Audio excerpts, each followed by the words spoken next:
Je tiendrai très bientôt personnellement une réunion de crise avec les membres du gouvernement central et les autorités de la ville-province de Kinshasa afin d'évaluer l'ampleur de la situation et de prendre sans délai les mesures d'urgence qui s'imposent. Comme annoncé dans l'allocution du chef de l'État à l'ouverture de l'Assemblée générale ordinaire du Conseil supérieur de la magistrature le 7 avril dernier, une cellule de crise a été mise en place à la suite des inondations causées par les pluies diluviennes qui se sont abattues sur la ville de Kinshasa. Dans l'optique de mettre en place des mécanismes pour éviter pareils désastres à l'avenir, le président Félix Tshisekedi s'est entretenu ce mardi avec les animateurs de cette cellule de crise. Nous venons de finir une très longue séance de travail avec le président de la République qui a pris à peu près 2h30 pour faire le tour de la question dans sa globalité. Vous savez que depuis le 4-5 avril dernier, il y a eu des inondations dans la ville-province de Kinshasa, mais pas seulement, parce qu'il y a eu des catastrophes naturelles qui ont été notées dans le Congo central et dans d'autres provinces à travers le pays.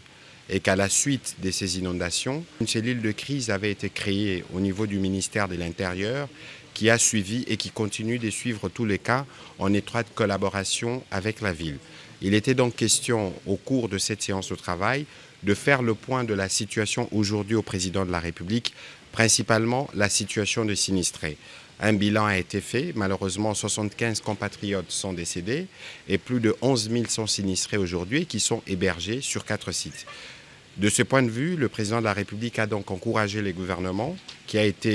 la cellule a été réunie hier par la Première ministre pour passer en revue toutes ces questions et évidemment établir les états des besoins nécessaires pour y répondre. Le président de la République a encouragé le gouvernement à continuer à apporter cet appui à nos populations qui ont été touchées. Désormais, des mesures efficaces seront prises pour une meilleure anticipation des risques de ce genre. Le deuxième volet du sujet a été le volet maintenant de comment le gouvernement réagit et s'attaque aux causes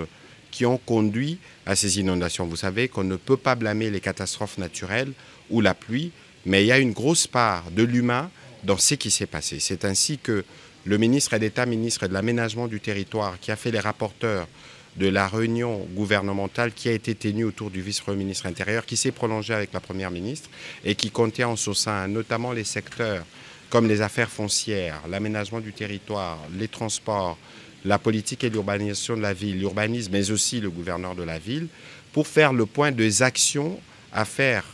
à court, moyen et long terme, pour nous assurer qu'en cas de survenance de pluie de cette nature, que les vies humaines puissent être préservées. Et donc, dans les jours qui viennent, parce que le comité, la commission va continuer de travailler, on va annoncer formellement des mesures, mais qui seront alors des mesures dures qui vont passer. Pour certaines, on va raser, en tout cas toutes les infrastructures ou les maisons qui sont construites dans les zones non édificantes. Le président de la République lui-même s'est porté garant. Ça veut dire qu'il n'y aura pas des gens qui viendront pour dire « nous sommes protégés politiquement » ou « nous, parce qu'on a tel rang, nos maisons seront protégées ». Signalons que dans la nuit du 4 au 5 avril dernier, des pluies diluviennes avaient endeuillé plusieurs familles à Kinshasa, causant des morts et de nombreux dégâts matériels.